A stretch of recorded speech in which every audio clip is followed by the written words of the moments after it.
hello, welcome to my YouTube channel. இன்னைக்கு நம்ம சூப்பரா நல்லா டேஸ்டியா தம் ஆலு பண்ண போறோம். இந்த தம் ஆலு வந்து ஈஸியா பண்ண போறோம். ஜாஸ்தி நம்ம வேலை எது பண்ணாத.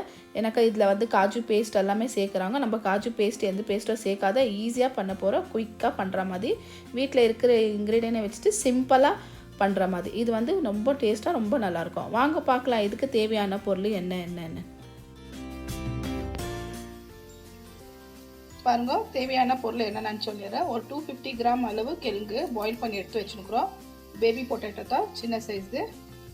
இதுக்கு தேவையான மசாலாங்க காமிச்சிடுறேன். ஒரு பெரிய சைஸு ஆனியன் கட் பண்ணி சின்னதாக கட் பண்ணி வச்சுருக்கிறோம். அதுக்குன்னா சின்னதாக டொமேட்டோ கட் பண்ணி வச்சுருக்கிறோம். 1 teaspoon ginger garlic paste. Whole garam மசாலாவில் காமிச்சிடுறேன். 2 பிரியாணி இலை, ஒரு ஸ்டாரு, லவங்கம் ஒரு 4, அவ்வளோதான். கொஞ்சம் கொத்தமல்லி, 2 க்ரீன் சில்லி. மசாலாவில் பாருங்க 1 டீஸ்பூன் வந்து சில்லி பவுடர் இருக்குது regular, 1 teaspoon Kashmiri chilli powder, 1.5 teaspoon வந்து கொரியாண்டர் பவுடர், ஒரு 1/2 டீஸ்பூன் டர்மரிக் பவுடரு, 1 டீஸ்பூன் வந்து கரம் மசாலா.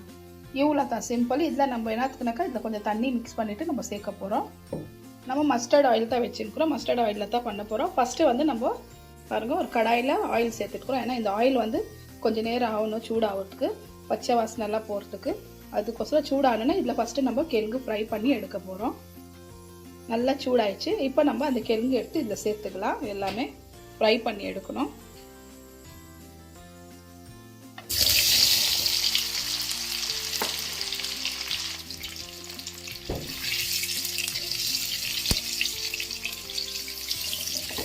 பாருங்க இந்த அளவுக்கு நம்ம ஃப்ரை பண்ணால் போதும்.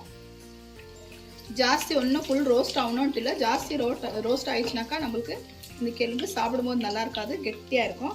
அதுக்கு இந்த அளவுக்கு ஃப்ரை ஆனால் போதும். ஒரு 5 நிமிஷம் அளவு நம்ம ஃப்ரை பண்ணி எடுத்துக்கினா போதும். இப்போ எல்லாமே எடுத்துக்கலாம். நம்ம எண்ணெய் வடிகட்டிட்டு பாருங்க அதே ஆயிலில் நம்ம இருக்கிற மசாலாங்கெல்லாம் சேர்த்துக்கலாம். 2 பிரியாணி இலை, ஒரு ஸ்டார் அனாசி, ஒரு 4 லவங்கம், அவ்வளோதான். ஏன்னா கரம் மசாலா சேர்க்கறதுனால நம்ம வேறு அதிகமாக சேர்க்க வேண்டாம். இல்லை ஒரு ஸ்பைசஸ் எல்லாம் சும்மா நல்லா வதக்கி விட்டுலாம். கொஞ்சம் வதக்குனவே நம்ம இதுலேயே நம்ம ஆனியன் கட் பண்ணி வச்சுக்கிறது ஆனியனை சேர்த்துக்கலாம். ஆலு தம்மில் வந்து நிறைய டைப் பண்ணுறாங்க. பியூரி எல்லாம் சேர்த்துட்டு காஜு பேஸ்ட் ஆகட்டும், பம்கின் சீட்ஸ் ஆகட்டும் எல்லாமே சேர்த்துட்டு பேஸ்ட்டு பண்ணிவிட்டு சேர்க்குறாங்க. அது கொஞ்சம் கிரேவி ஹெவியாக. நம்ம சிம்பிளாக தான் செய்கிறோம். அந்த மாதிரி செய்யல. சிம்பிள் மசாலாவே நல்லா இருக்குது. ஹெவி மசாலா சேர்த்தா அது ஹெவியாக கிரேவி ஆகிடும். அதுக்கு இந்த மாதிரி ஈஸியாக நம்ம செய்கிற மாதிரி இது ஆலு தம். கொஞ்சம் இது நல்லா வதக்கிக்கலாம். கலர் சேஞ்ச் ஆகிற வரைக்கும். அதுக்கு மேலே நம்ம ஜிஞ்சர் கார்லிக் பேஸ்ட்டு டொமேட்டோ சேர்க்கலாம். ஒரு 5 நிமிஷம் நல்லா இது வதக்கிக்கலாம். பாருங்கள் இந்த அளவுக்கு வெங்காயம் நல்லா வதக்கிக்கினா போதும். இதுக்கு மேலே இஞ்சி பூண்டு பேஸ்ட்டு டொமேட்டோ சேர்த்துக்கலாம். ரெண்டுமே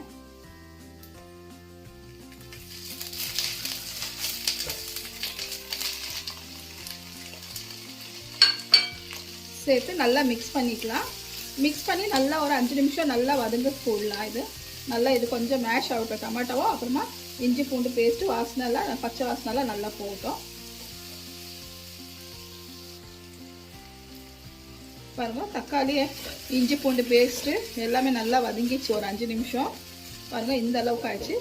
இதுக்கு மேலே நம்ம பேஸ்ட்டு பாருங்கள் இது மசாலா அது பேஸ்ட் பண்ணி வச்சுக்கிறோம். தண்ணி சேர்த்துட்டு இது சேர்த்துக்கலாம். ஃபுல்லாக கொஞ்சம் தண்ணி சேர்த்து நல்லா மிக்ஸ் பண்ணிக்கலாம். இப்போ இது எல்லாமே இதில் சேர்த்துக்கலாம். பாருங்கள் நல்லா எல்லாம் சேர்த்துட்டோம். இப்போ நல்லா மிக்ஸ் பண்ணி விடலாம். மிக்ஸ் பண்ணிவிட்டு பச்சை வாசனை போகிற வரைக்கும் நல்லா இது மூடி வைக்கலாம். ஒரு 5 நிமிஷத்தில் தொண்டு பார்க்கலாம். பச்சை வாசனை போயிடுச்சுன்னா அதுக்கு மேலே நம்ம கிழங்கு சேர்க்கலாம்.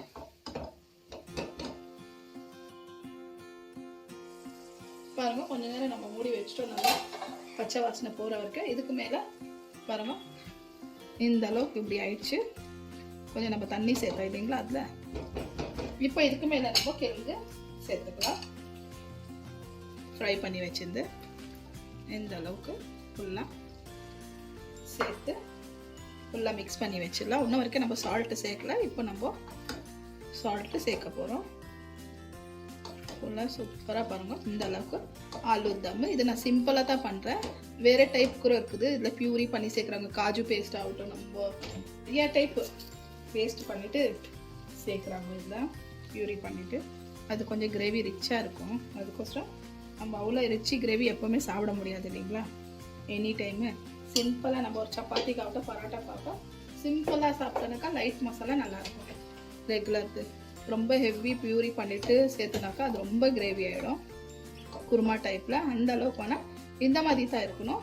நம்மளுக்கு கிழங்கு கூட ரொம்ப ஜாஸ்தி ஃப்ரை பண்ணக்கூடாது. கிழங்கு ரொம்ப ஃப்ரை பண்ணினாக்கா எண்ணெயில் என்ன ஆகிடும், அது ரொம்ப கெட்டியாகிடும், ஃப்ரை ரொம்ப இதாகிடும். இந்த அளவுக்கு இருந்தாக்கா நம்ம அதை ஒடிச்சு சாப்பிடும்போது கூட நல்லாயிருக்கும். உப்பு சேர்த்துட்டு இப்போ மூடி வைக்கலாம் ஒரு 5 நிமிஷம். நல்ல மசாலாலாம் நல்லா இந்த கிழங்குல பிடிக்கிட்டோம்.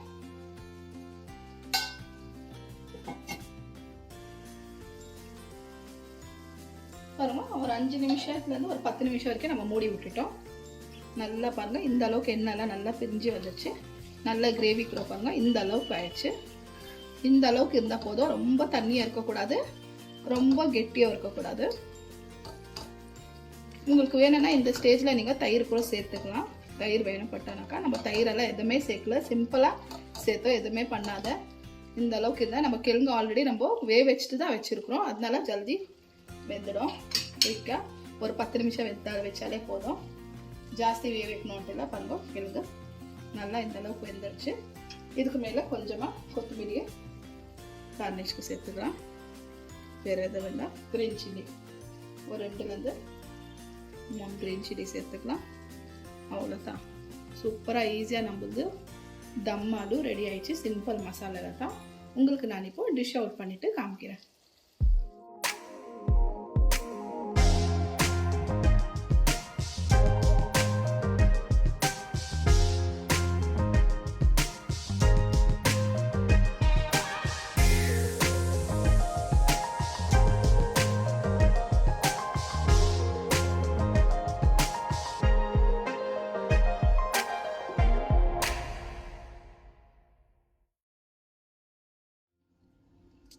பாருங்க சூப்பராக ஈஸியாக தம் ஆலு ரெடி ஆயிடுச்சு.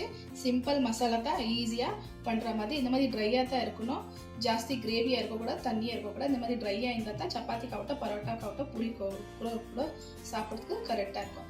கண்டிப்பாக இது நீங்கள் செஞ்சு பாருங்க. இந்த வீடியோ பிடிச்சிருந்தா ஒரு லைக் பண்ணுங்க, ஷேர் பண்ணுங்க, மறக்காத சேனலுக்கு சப்ஸ்கிரைப் பண்ணுங்க. பாய்.